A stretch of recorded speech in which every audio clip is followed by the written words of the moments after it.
Howdy ho, friends and foes, and welcome to Dads on Life, your weekly episodic show about parenting from a male perspective. I'm your host, Jay Miles, and with me, as always, are my co-hosts, Keith Bogan and Doug Hamadike. And we are sans Chad today. As a son, a sort of parenting type of issue came up with his mother, so he's not with us today. Today, we're going to be talking about, and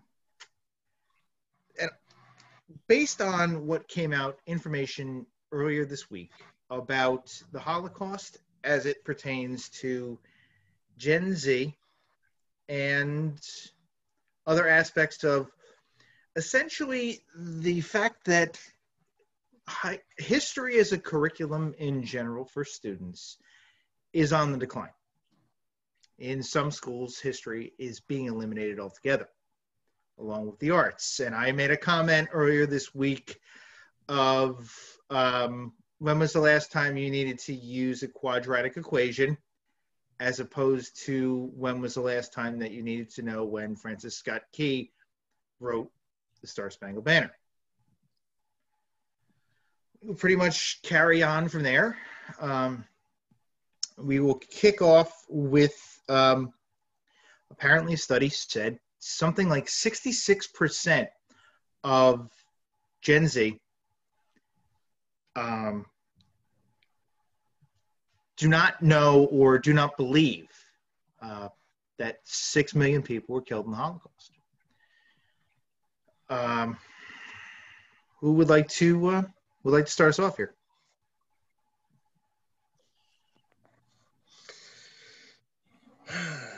Don't everybody answer at once. I was just going to say, it was after you posted that, I myself found it really difficult to understand and understand who these people are. I just assumed that most of these things were always automatically taught. I thought it was something that you learned in I was talking to my wife about it in 8th grade. And if you're not learning this in 8th grade, then what are you learning? You alluded to earlier when we were talking off camera about kids not learning or not getting certain history taught to them in school, which is, it's one of those things that you just think that your kid goes to school and you assume the school will pick up on it. And it's just very difficult because Keith brought up during the week also is learning history for grades. Are you really learning it? And I think that it talks a lot about all of us going through school. Obviously we all have been, and unless you got a really good teacher who was able to teach it, we just all assume that we're all learning the same thing. And I think that nowadays it's difficult for people probably our age even just to understand, well, what is truth and what is history, because we're taught about Christopher Columbus and stuff, and now history is being changed or evolving to understanding more about Christopher Columbus. And are we going to lose that history of what he has done, and how many things are about to change and what they are teaching as we get into slavery issues and diminishing people who might have done things, but do we really want to talk about how great they were if they did X, Y, and Z? Mm-hmm. Which will be interesting, and I think it's going to hopefully be a talking topic for us as a people, although right. After hearing Trump's speech this week, and the 1776 Commission and the patriotic education for solutions of curriculum idea, you could see how either political party, how they had the power of the education board just to change things as they please. And will we have actually any say in what the children are taught or how they're taught? I guess that's about all I could think about at the moment. Clear. Well, or my concerns. You have we have these school board elections, and supposedly the people we elect on these school boards are supposed to lead the curriculum, drive it, help drive it, and I find that not to be the case in most places. I And you most also of got to think. go ahead. Oh Go no, ahead. I was going to say only bouncing off what you were just saying or alluding to. I also found it interesting because I was listening to Joe Biden this week, also talking to the education board, and he hammered away at like these alternative schools and particularly also Catholic schools and stuff, that they all need to adhere to the same policies and the same teachings, which we know doesn't happen. Right. And can he really enforce that? Does he have a right to? I mean, Well, which is, you yeah, have standards, proficiency standards that have to be met. Whether even if it is a state, the alternative schools like Catholic schools, even Votex and things like that, they still have to meet those standards. They do. right. Or they're supposed to, or it's supposed to be dealt with. But whether that happens or not, I don't know. He may be onto something then if he's saying that it should be enforced. It should. He's right in that aspect. They should be held to the standards that public schools are. Yeah, I'm not really worried as much with the Catholic schools because, the given line is, Catholic schools graduate more people, more kids go to college, and, the education level is, good. And we always like that they're smaller classes. So that's always been a benefit to us, Sure. that, Sure. yeah, there's, we've come to some grade levels where like my son is like one of 8, so Right. Right. that's great. That's pretty good. But I mean, that's very interesting that one of 8. Wow. Um, Obviously, a fairly small. Now you're in a smaller district anyway, right? Your public school district is somewhat smaller now. Compared to Old Bridge, sure. But Now, Northampton County, what district do they send? Or does Bath have its own district? no, we're in Northampton. Right. Okay. Yeah. Which is So still yeah, yeah. And yeah, Northampton's it's a pretty decent decent size, sized but yeah, district. Right. yeah, but As opposed compared to to Old Old Bridge, Bridge, though. Yeah. yeah, I see yeah. your point. Now you brought up some good points. Yeah. It seems like they are. It should be taught in 8th grade. I don't know if it is. My wife and I were discussing the other day that when we were in high school, we barely got to Vietnam. We barely got to the Vietnam War when it came to US2. And that's a long time ago at this point. But now you have these events like September 11th, and they're talked about, which is fine. I can understand that. Obviously, you can't not talk about September 11th in a history class. You have to kind of, even at a glance over, you have to discuss that because it still has an impact today with students of today because we're still fighting the wars. But like for Old Bridge, I don't know if they still have it, but when we were in high school, Mr. Devine, one of the teachers in Old Bridge, put into place a college course essentially that was brought down to a high school level. The course was based out of Monmouth University. It was Holocaust and Prejudice Reduction. You spent half the year covering pretty much almost every aspect you could think of when it came to the Holocaust. We've saw a couple of different speakers who survived the Holocaust. We went to the Holocaust Museum in Washington, D.C. It was a very difficult course for an elective course for a history class for seniors. There was a lot of people who struggled through that class because it was very, very in depth.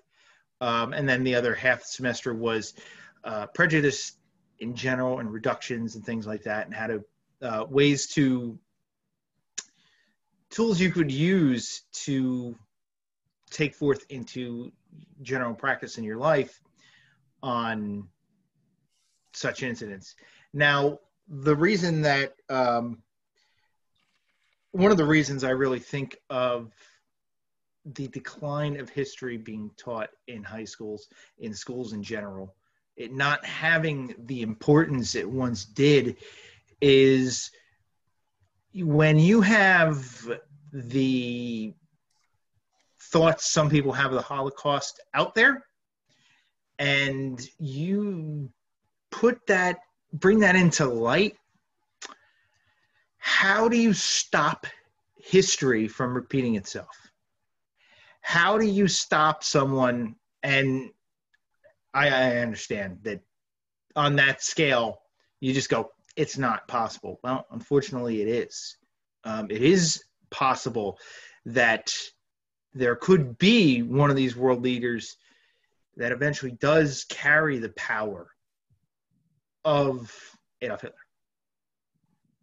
which I don't know about you, but that thought scares the fuck out of me. So, I mean, while teaching students about that may not curb that, I think it will go a long way to possibly changing some perspectives. History goes a long way of changing perspectives. It always has, but we're trying to avoid history repeating itself, obviously, in some aspects. Some aspects we're not. Yeah, I just think it's just interesting that we always think of the Holocaust and Hitler, but I mean, it hasn't been the only Holocaust. There's many after that of, Armenian genocide, and before that, look what happened to the Native Americans. I mean, as much as a lot of people don't want to talk about that either, well, essentially it was a genocide. So it had happened before, and it's happened since.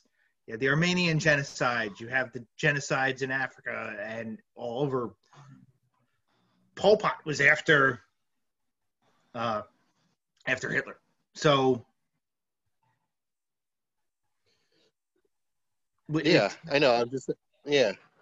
A lot of people just like try to chalk up there'll never be another Hitler, and it's like, well, there has been other like ones that have killed and mass amounts of people and sure either starved or but people like you said don't learn their history. They don't know, and they talk just like as if, oh, this can't ever happen again, since Hitler. It's like, well, but it has. right exactly. Maybe not to the numbers or whatever, but still the things like this do happen. Well, the thing is, we don't, in a lot of the cases, we don't know the numbers. I mean, I'm not 100% sure we really know the extent of Hitler's final totals, because you have, it was just more than just the Jews, and a lot of people, that seems to be overlooked as well. I mean, the plans were to bring the Aryan race to the forefront, and that would have meant the elimination of just about everybody else. So, yeah. Keith, you're itching. I can see it. You're itching to say something. It's not that I'm itching to say something. It's that I'm extraordinarily cognizant of the volatile emotion that I'm experiencing on the subject. Of the three of us, I'm the only one who happens to be Jewish. Right. And I've alluded to, but not completely shared, my family history prior to this podcast. My father was born in Germany in 1927. And when he was roughly 6 years old, uh, it became fairly obvious what Hitler was starting to build toward. Right. I had a fairly extensive and large family amongst the German Jews, if you will, amongst the German part of my family. It was only my father and his brother, his mom and his dad, and one cousin who said, if we stay, we die. Right. And they said, we're not going to do that. We're going to get out of here. And started to run across Europe. We don't remember the order, or we don't have all the documentation to know the order of the countries, but they went to France and they went to Spain and Portugal and England, not in that order. I think I screwed that up.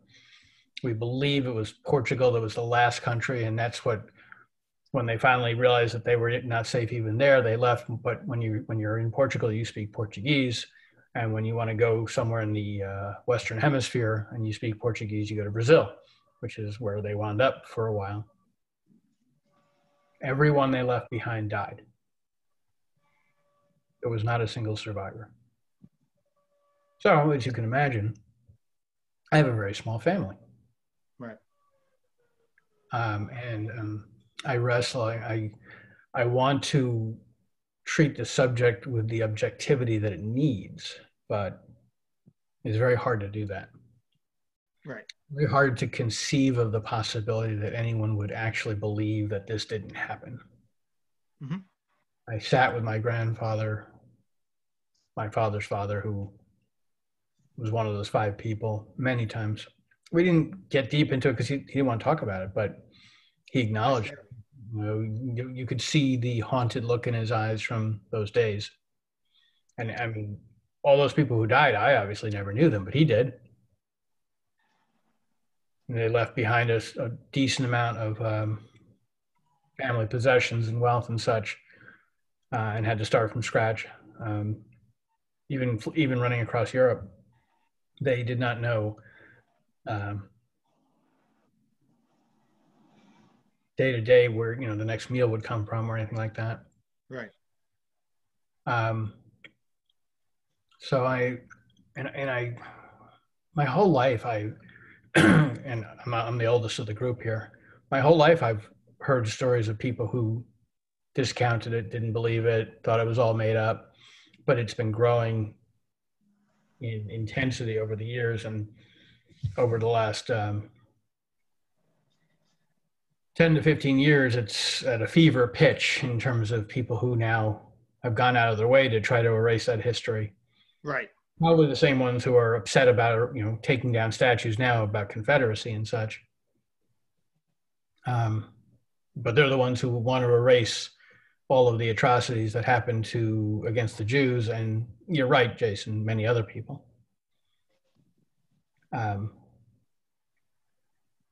You guys talk about how the expression we always hear, if you forget history, you're doomed to repeat it. And yeah, it's been repeated with Pol Pot and a whole bunch of other dictators and mass genocides and all that. And I think one of the reasons why most people in the United States don't give a shit about those genocides is because they were all happening in third world countries. And the reason that a lot of people care about what happened in the Holocaust and the Jews is because they're all over the world. Right. The genocides that we hear about periodically are typically, somewhere deep in Africa, and nobody here in this country gives a crap about what happens there. It's disgusting.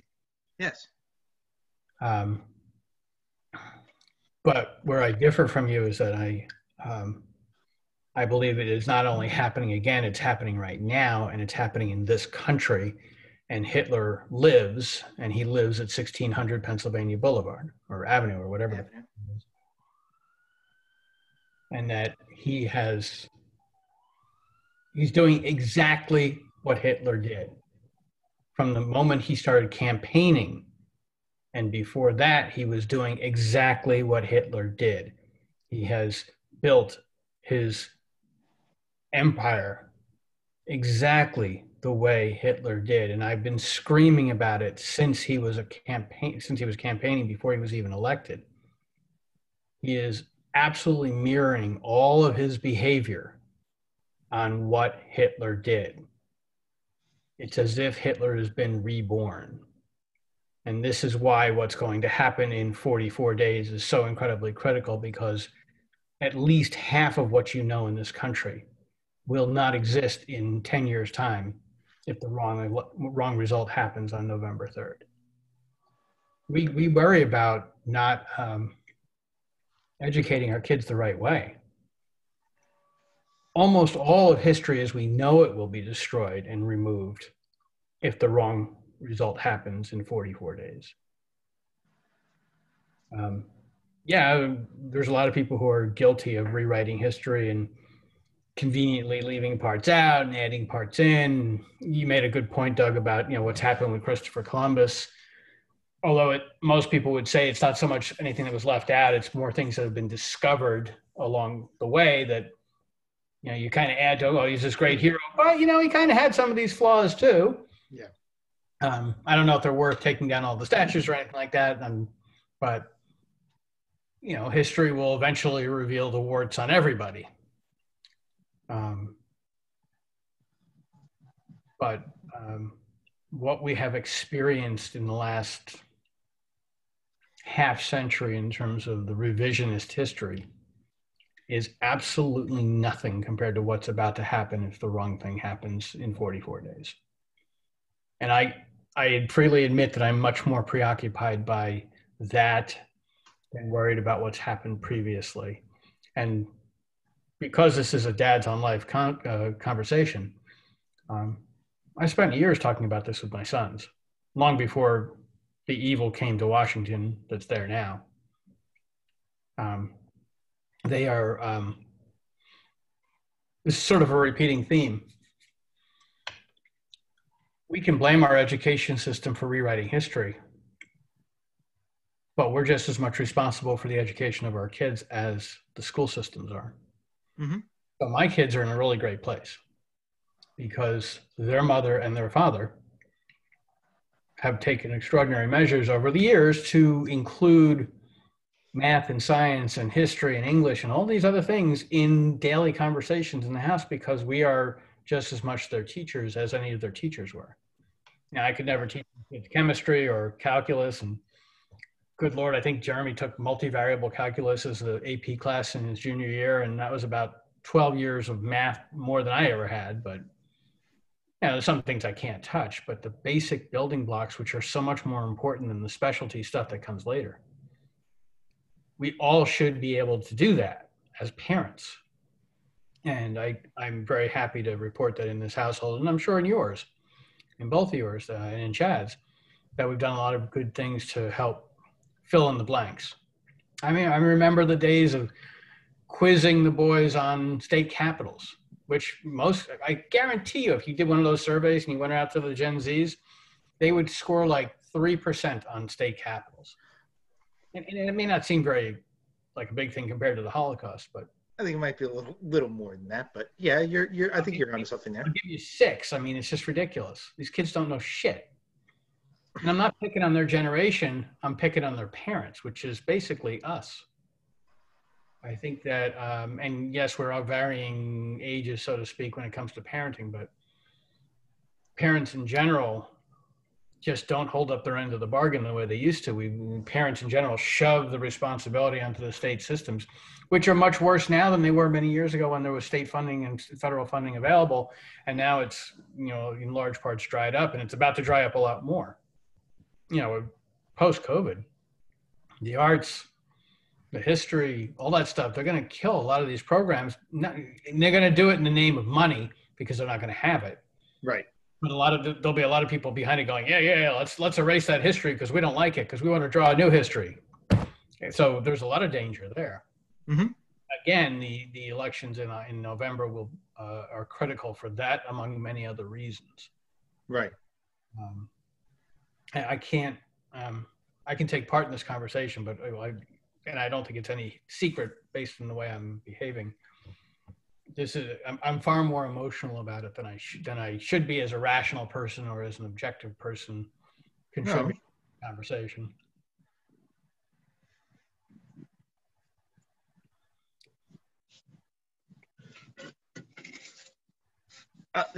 You just literally, I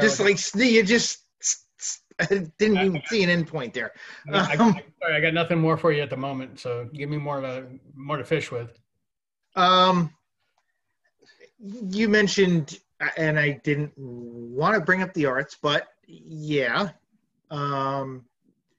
because the arts do have their tie-ins clearly within history as well.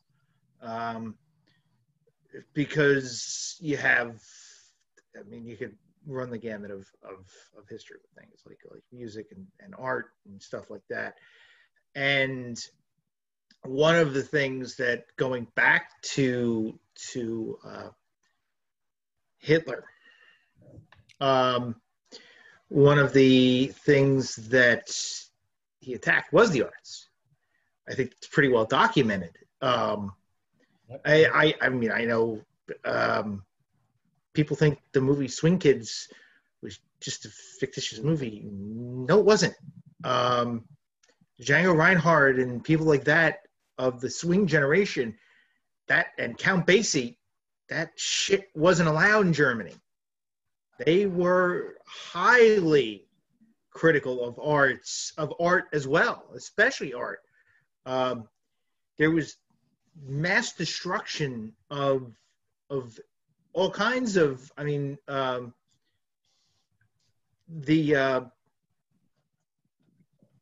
was the destruction, it's just utter destruction as well. They raided many museums. I can't remember the name of it for the life of me right this second. The Night of Glass. The Night of Glass. Kristallnacht. It was Kristallnacht. Thank you. Right. Night of Glass. Yes. I get that confused with Perestroika, and for some reason I don't know why. But thing to confuse it with. But okay, I'll let you. The wording is what. Glasnost employs Perestroika and Kristallnacht. I get the words confused sometimes. And I took German for 2 years. But yeah, it was pretty. It was even addressed in movies like Indiana Jones. Yes. Yeah. See it very widely talked about there. In National Treasure, it's talked about there. If you think that movies like Footloose are fiction, you're right and you're wrong. Yeah. Oh, absolutely. There was one other movie that was, Fahrenheit 451. Right. If you think that that's fiction, well, you're kind of right, but I'm terrified that you could be wrong. Well, 1984. 1984. That ain't bullshit. You know, Orwell was not far off at points. It's pretty scary. Yeah. Animal Farm. Mm-hmm. I mean, there's just a bunch of them. And all being a big Trekkie that I am, I learned very early in life, literally when I was like 4 years old, that all science fiction predicts the future. It always comes true, no matter what it is. So be terrified if that's actually true. Because so much of the science fiction movies that we've seen over the years are pretty damn terrifying. Blade Runner. Yeah, Blade Runner is a good example of oh my Lord. Oh yeah. Oh yeah. So I just think we're on a very bad track. And I think the more educated our kids are, the easier it may be over the course of the next 25 years to correct the track. But that study of the Gen Zs, along with many others, which we've read about over time, clearly shows that we're in big trouble because most of the younger people aren't even being given the education. What they are given is so false and so misleading that it would be very easy. They don't have to forget history anymore to be condemned to repeat it. It's no longer there for them to remember.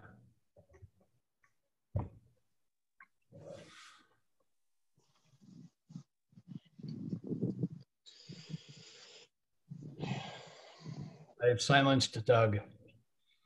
There's nothing left in Bath, Pennsylvania now. No, I just was like thinking about like what you were saying, and also what we were talking about before, and just the whole idea of you know, just like teaching and getting through to kids, because you could be excellent on your facts, but getting through to today's generation is how you tell it, I guess, and it's reaching a lot of unfamiliar ways of teaching it. And also you're talking slightly about bad information and how kids are consuming things, let's say. So we were saying what a great job Hamilton did with teaching. Necessarily is the kid's school teacher great at teaching history? I don't know. Maybe they are, maybe they're not, and unless you had a great teacher, you're not going to remember it. What are you going to remember? You're going to remember your pop culture history that you learned on the Goldbergs, That's what you're going to remember. You're going to come into like a Trivial Pursuit thing or something and say, hey, that's what I remember. But also the amount of misinformation on the internet and where kids are learning these things, where they spend most of their time is the TikTok, is the Facebook. And you constantly see now, like, let's boycott or freeze our thing so that, until Facebook stops taking money for misinformation, and what is the truth? And kids don't understand. They're not going to look more than to exactly what they see in their face. If that's what that meme said, if that's what that personal attack ad said, that's what they're going to remember. They don't dig further. Like for us, we could like disseminate and say, well, that doesn't sound right. Right. But kids today, they don't do that. And then I know something else that we talked about also was like, which I think that is going to fire up, people, is the passing of Ruth Bader Ginsburg. So on the car ride down to my parents' house yesterday, we talked a little bit about it to the boys, and who she was and what's the job of, the Supreme Court. And when that balance shifts one way or another, how it's bad, as well as any part of government, too much power in one party, damages this great democracy, republic. So, that was very interesting, and just also explain to them who she was and why she was important and how she did her job in reading the law and, reading it without bias, from religious things, like some of the Supreme Court justices, have their religious things. Some of them are diehard Republican, whatever, which sways. And the way that she read the law, was different from them and all. Right. So it was interesting to explain it to them, and like you already know, I'm talking about a 10 and a 14-year-old. So, Well, if you want them to understand RBG, have them see the movie that came out a couple of years ago called On the Basis of Sex. Yeah. It tells her story in 2 hours that is just magnificent, and it's everything. It's the building blocks of what you need to know about her before you go on to learn about all the different decisions she was critical in and all that sort of thing. Mm-hmm. Great movie. Right. You brought up a good point, Doug. You brought a couple good points. You're talking about Facebook and stuff like that. I remember one incident, and it led to, just utter stupidity to an extent. Recently, with the passing of George Floyd, there was that whole circulation of photograph of what was alleged to be Floyd after his death, supposedly at his own funeral.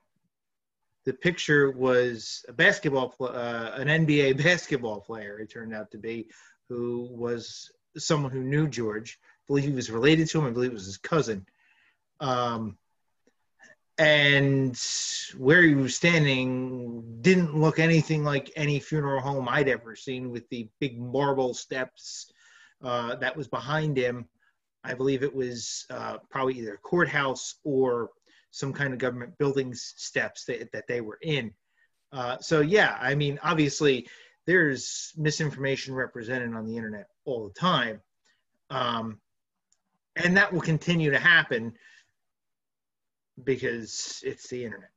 And I mean, these essentially the muckrakers, it's basically what they are. It's a continuation of muckraking, what is essentially going on with the internet, things like that. And a lot of these news sites that don't know shit about anything, never get their facts right, never fact check, never. I mean, they are some of the most, the belief in them.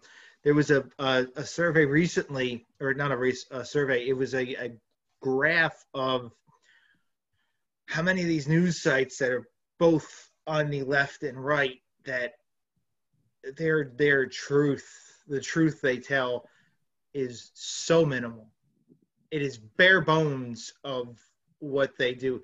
And a lot of them are pretty big sites as well. They're not trusted sources of information. I mean, things like I'm going to mention Fox News, their internet reporting, that's been attacked, come under attack recently.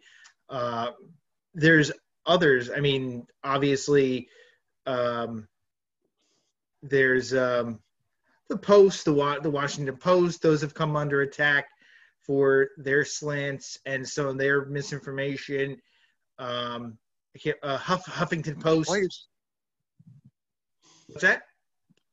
No, while you were on that subject, I was just thinking, like, I don't remember ever until more recently, it might have been like the past 10 years, I don't know, when news stories stopped, like, telling the story. Like, everything comes down to a soundbite.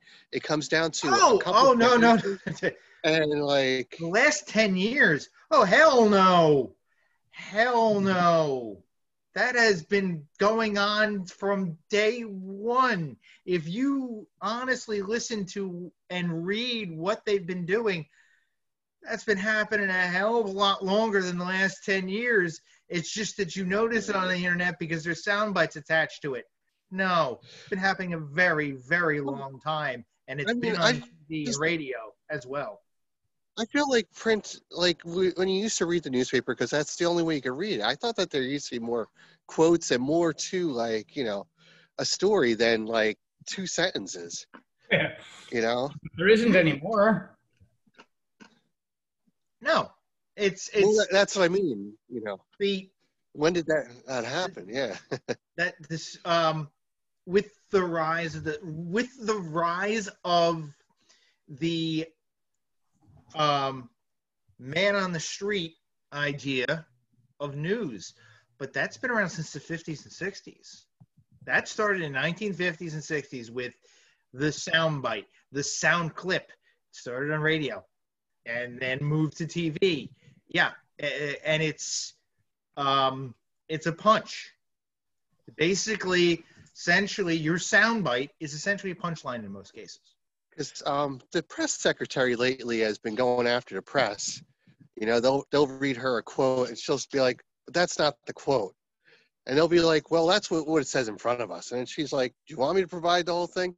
And it's not, I don't really care about like what we're talking, like the story behind it. I just mean that it's just funny how more recently, you know, she seems like she's been going after the press after these things, you know, and it's very interesting. I just mean Which press secretary are you talking about? The White House press secretary? Is that what you're talking about? Yeah. What is her What? name? Sarah You Huckabee? said recently? I'm Yeah. confused. She's been doing it all along. She has been, and Yeah. she's been found wrong a lot, especially lately.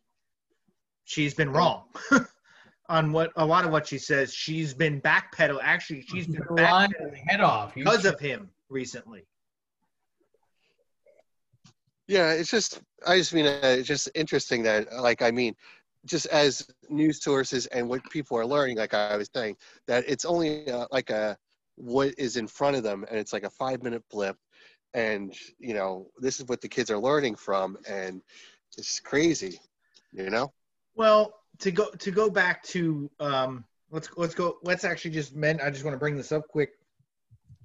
We had the information come out last week that was put out by Bob Woodward about what the president said to him in an interview, and then when it was one of the points was brought up on the town hall, he goes, "I never did that," and he goes, and then the woman went, "You just admitted it last week." Right after Woodward came out and said it, you admitted, yeah, I didn't mean to cause a panic, is what you told us. And then he changed the story. So, I mean, Yeah. He's that, and a couple of these events, you're seeing a lot of people, a lot of politicians in general. It's not just the president. I don't want to just attack him. A lot of politicians in general are making these, people used to call them guffaws. These are beyond guffaws now. These are not gaffes, guffaws, however you say it. These are not gaffes. These are really serious mistakes these people are making comments on, and they're just absolutely wrong in what they're saying.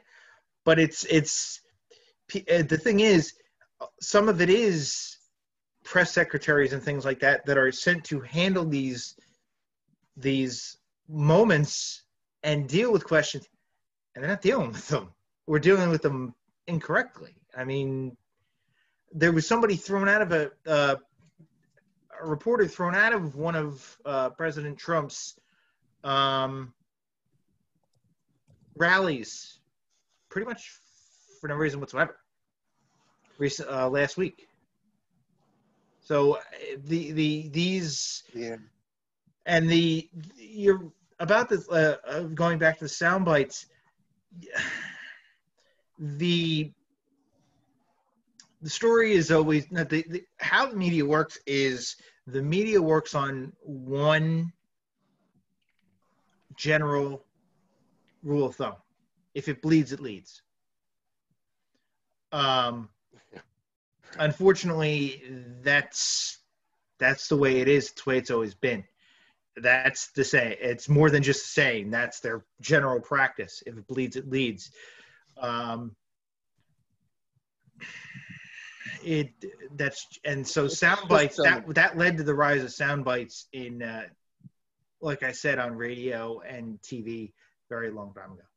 So it's just interesting because what makes it more real and interesting with the kids, how they're learning, is that if they click on something and they follow like some kind of story, and it leads them down a rabbit hole of more like misinformation, because that's the way Facebook works. It brings you something that they think you're going to be interested in, and it leads you away from, where you started. Or if it's YouTube, because YouTube now adds like all videos, or even if you just let it play beyond the one video that you actually want to see, it predicts and like provides you more content, right, down a certain, like with a certain narrative, so now you're getting bombarded with this information, and it really must affect kids. I think, that's what I'm worried about. Is like more or less, my kids started on one thing, and then before you know it, now they've watched 4 or 5 videos of, one person's narrative, or the way that Facebook wanted them to lead them to is like, mind blowing too. Is that, because this is the day and age of this, how kids, that's where they spend their time, Well, one of the things when it comes to the internet and Facebook is that a lot of these so-called journalists aren't journalists at all. It's been proven they're not journalists, but that's something that came to prominence with many of the talking heads that we have today. I will go into one specifically who always finds a way into the news with some of his comments, and that is Glenn Beck. Mr. Beck earlier this week made a comment about journalists pretty much calling them the scum of the earth, or people with journalism degrees. Now, that's funny and interesting because Mr. Beck never even went to college. He barely graduated high school. This is the same man who in 2012 attacked people who couldn't afford to go to college because they were too poor. The same man who didn't go to college himself, and then started an online university. Really? The whole thing about kids not going to college, not being able to afford college, was to promote his online university. So he attacked people, basically trying to fear them into giving him money. Well, that sounds familiar. I'll just leave that alone, but it sounds familiar. Yeah, he should go to Beck should be going to jail for the RICO Act as well, but I'm not going to get into that. As should somebody else. There's still time. Oh, if he gets voted out of office, there's a pretty good chance he's going down for the RICO Act. But yeah, as I was saying, these people aren't journalists. The people that write stuff like that, like what you were talking about, Doug, they're not journalists. They're not writers. They're not. They start out as bloggers and they get hired by these internet sites to put this stuff out. And most of them, if you, and now this is my journalistic side jumping out at me. Do you ever really sit there and read them closely and realize all the grammatical errors, all the sentence issues, and that are in these articles as well? Well, it's horrifying how bad their basic grammar is when it comes to writing. When you read these pieces,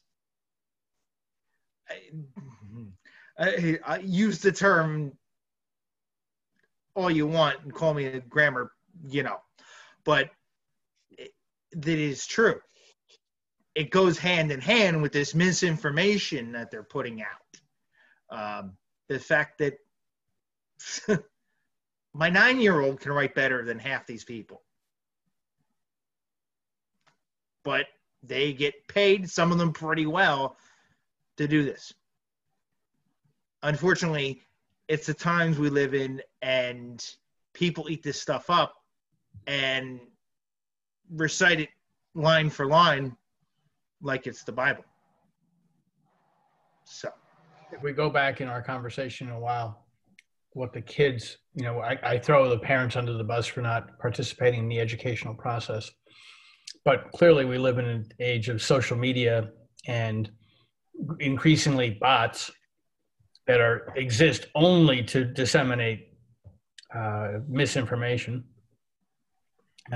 Some of them to get certain people elected and certain people not elected. But whereas we were subject to, when we were kids, we relied on our parents to be part of the education process, and the teachers participated in that, and they may or may not have covered everything.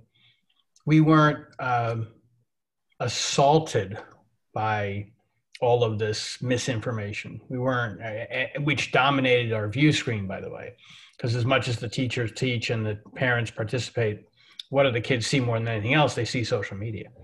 Right. So we are definitely growing up in an age where it is.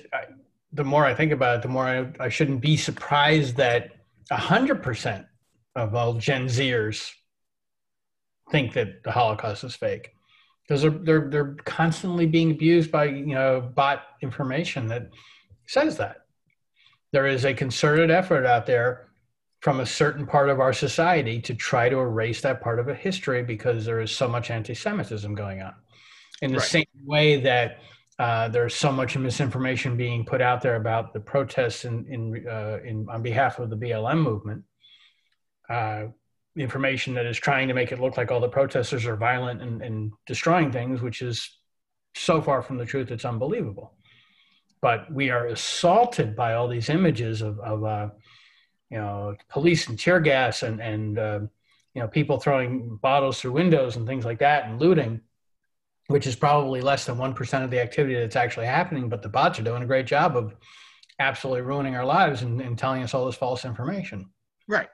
The kids don't have a chance. Well, have you ever clicked on an article and it says, and I'll just use an example of, let's say, all right, let's just put an example of,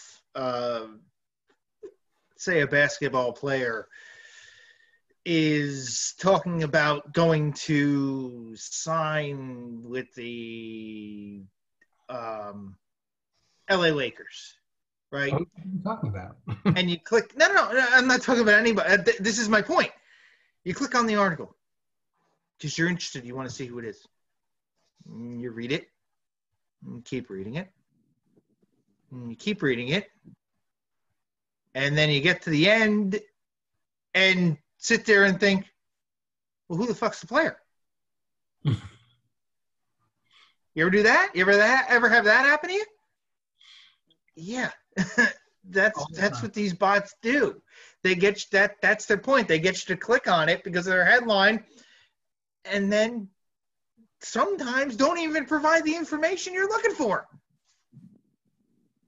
Am I right, Doug? I mean, I'm sure you know what I'm talking about. Oh yeah, absolutely. Or these sites like let's say, I'll pick on one again, something like, and this is just for, you're talking about sci-fi, Keith. Okay, there's this thing called We Got This Covered. Okay, this is a specifically movie-generated sci-fi page. They do a lot of information about movie and TV when it comes to sci-fi movies, Marvel, Star Wars, Star Trek. That they cover the gamut of that stuff. Like they put out an article the other day, and you read it, and then just yesterday, just a week ago or a couple weeks ago, somebody who starred in the movie came out and, well, one of the things was supposedly the guy who plays the story I'm talking about is the guy who played the Mandalorian. Right. What's the matter? Then I remember now where you're going. Yes. Right. Quit the show. Supposedly he quit the show.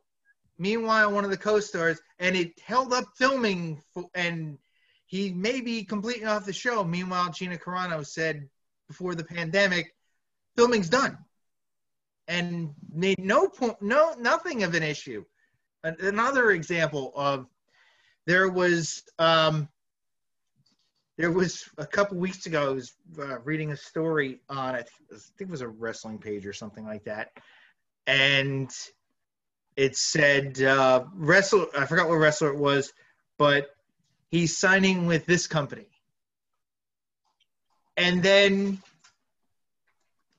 10 minutes later, a guy from the same site turned around and said he's re-signing with WWE. So you have these two stories on the same page. They work for and with each other and don't talk to each other with the sources that they have, and both put out the article. Really? You're saying one and then you're turning around and saying the complete opposite. So it exists everywhere. But again, these are the jobs these people are paid to do. Mutes. Very good. There used to be a newscaster that I'm sure you guys have heard of, maybe even seen, but I doubt if you've seen him, called Walter Cronkite. Mhm. And he did something very interesting. He used to actually report on the news. He didn't pontificate. He didn't offer opinions. He just said what was actually happening. Imagine if we lived in a world like that today. Well, wasn't it LBJ who said, if I lost Walter, I've lost America? When Walter came out and criticized Vietnam, and LBJ's response to it pretty much cost him the presidency. I have not heard that before, but it wouldn't surprise me at all. If I can find the exact quote, I mean, I can look it up, but I don't want to sit. But I'm pretty sure that's exactly what the quote was. If I lost Cronkite, I've lost America. One of my favorite newscasters of current times, Chris Cuomo, isn't a newscaster at all. He's an editorialist. He's a highly opinionated son of a bitch. I love the guy. Most of them are. I happen to agree with his viewpoints, although he's a little over the top. But he's not a newscaster at all. Limbaugh, Beck, Cuomo, Rachel Maddow, the one that used to be on ESPN, then turned to MSNBC. Keith Olbermann. If yes, you recognize the name, they're not a newscaster, basically. Exactly. There is no such thing as a newscaster anymore. The last decent one we had was either Mike Wallace or Dan Rather. Tim Russert. Tim Russert was a pretty good one. Yep. David, the one who took over Tim Russert's Meet the Press is pretty good. Is it Brinkley? David Brinkley? Yeah, but okay. I thought he was before Russert. He's a pretty old guy. I don't know who took over. Whoever took over Meet the Press. Actually, his son Luke is a pretty good host, but he pretty much has dropped out of the political scene, and has basically gone back to his first love, and that's sports. But Luke is on a pretty good path to be very much like his father, and is a lot like his father. That doesn't make any ratings, so that they wind up getting kicked off of TV. Luke quit. I think he was on NBC, and right after the 2012 election, I believe he left, and is basically dropped out completely now. So Doug said something earlier in the conversation which warmed my heart, and that was that in the car ride over in the last few days, you were talking to your sons, and the whole thing about Ruth Bader Ginsburg came out, and you talked to them about that. And that, to me, that's all that it's about. If we just let them go through life and hear from the social media and the bots, and relied on their teachers who aren't teaching to teach them stuff, they're teaching them to pass a test. That's all they're doing, is teaching them to pass a test, so they're not focused on anything that's actually happening now. Exactly. If we relied on that, we'd be screwed. But I think the three of us, and I'm confident in speaking for Chad as well, are the kind of parents that every generation's kids needs. The ones that are actively having conversations and continually trying to participate in the education process. We can't control what the stupid schools do unless we run for school boards, and even then we're only controlling one township or affecting one township. We can't change the bots. That's for other people out there to have some impact on. We can only affect our own kids and maybe our kids' friends. And I do make, and it used to drive my kids nuts, and I'm sure it still does, that I would include their friends in stuff when they would come over in an educational way. which later, as they grew older, they probably felt embarrassed about, but their friends actually liked it a lot.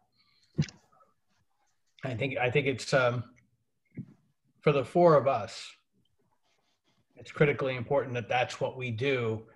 And that's why our kids are turning out the way they are. They all seem to be on the path to success, to doing really cool things, Right. to be members of society that make a positive impact and not just drains on society. Well, I know for me,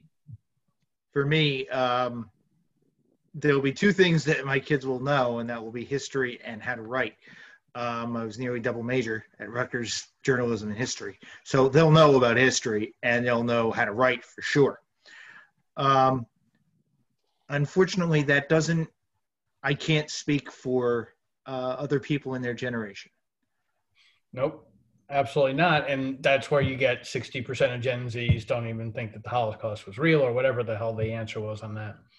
Well, it's pretty much been believed that history in schools has been on the decline. As I sent you earlier this week, they've been on the decline. It made a resurgence in my generation, a bit of one at least, in the 90s. But it's been on the decline and now seems to be on more of a decline since about 1985.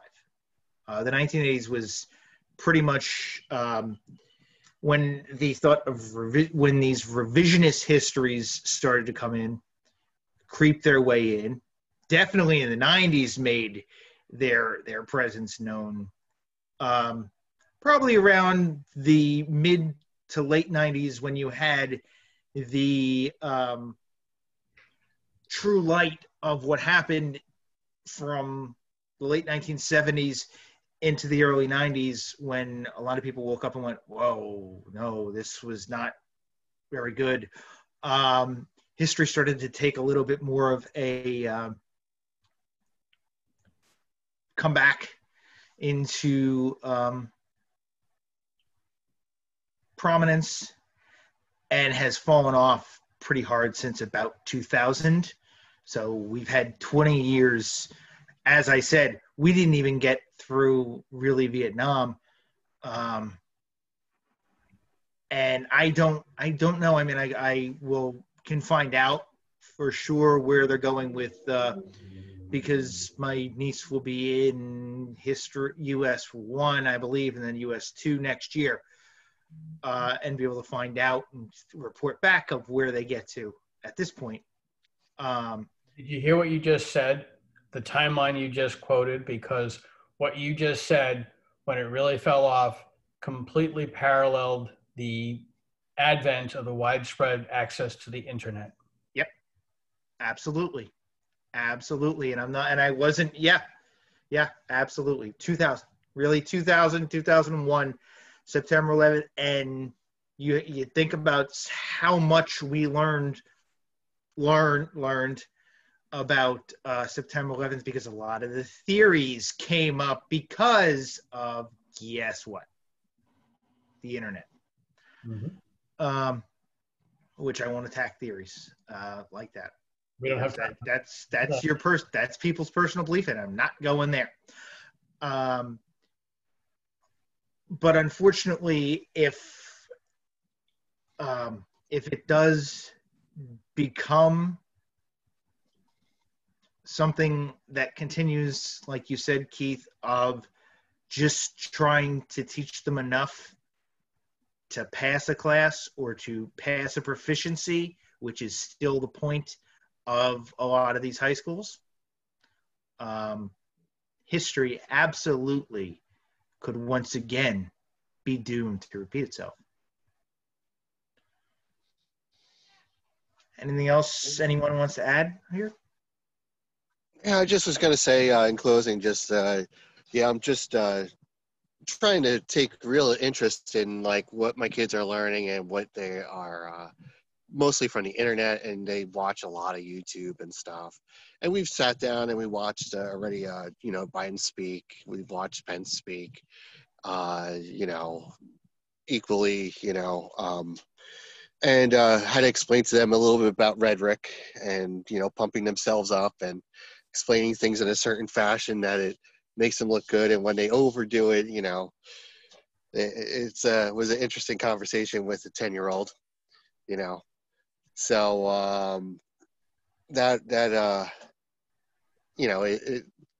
us going through right now where we are with the presidency, and voting, we've been watching a lot of it, the different stuff that's posted on the news, the town hall meetings and stuff. And Colin has a real interest in sitting down and watching it. I don't know where it came from, but he's taken a real interest in it. That's my 10-year-old. And I just got nervous and a little scared about this. Like I mentioned earlier, with Trump talking about this patriotic education commission, and core curriculum. And I was like, well, what power does he really have to like change schools? Since, most of it, schools are usually, school boards are usually, union, democratic and all. So I don't really see, but who knows with this guy, like what he really could do. And could it be positive? I don't know. I mean, I really, I before you get too excited about it or, incensed with it, I guess we'll wait to see the outcome in the next couple of days, who does become president, because maybe it'll just be squashed and not even be an issue. But it really scared me more than anything, the idea of somebody like changing core curriculum and who has a say in what my children will learn, So Hey, that's new all. math was bad enough. What's that? I said new math was bad enough. Yeah. And it's only gotten worse. Utterly ridiculous what they're doing now. I will tell you that my kids were taught what I was taught, and I don't give a crap what they're doing in school. I mean, yeah, Chicago math was interesting, but this new stuff is just utterly ridiculous, grouping and all that bullshit. But of course, I mean, we've tried to have a focus on math and science and things like that, and sorry, but we're this country is pretty shitty in a lot of its schooling. Not just, it's pretty much everything when it comes to schooling in this country. It's not great, but certain things can have an impact on society. But one thing that could have a cataclysmic impact on society is the downfall. And an idea of a new history coming to the forefront. It's something that you could be wandering into the realm of thought control. And that is a world I don't want to live in at all when it comes to if thought control is something that you're getting into with the idea of this new history. No thanks. And it's going to be a bumpy ride if that's going to be the case. I think that pretty much is a pretty sad, tough, and hard point to end on this week, but a good point to end on. Hopefully, we get a chance to fix ourselves and fix the world, or make some kind of change before what we've seen in the past rears its ugly head again, and we are doomed by history repeating itself. Gentlemen, thank you very much. Take care, everybody.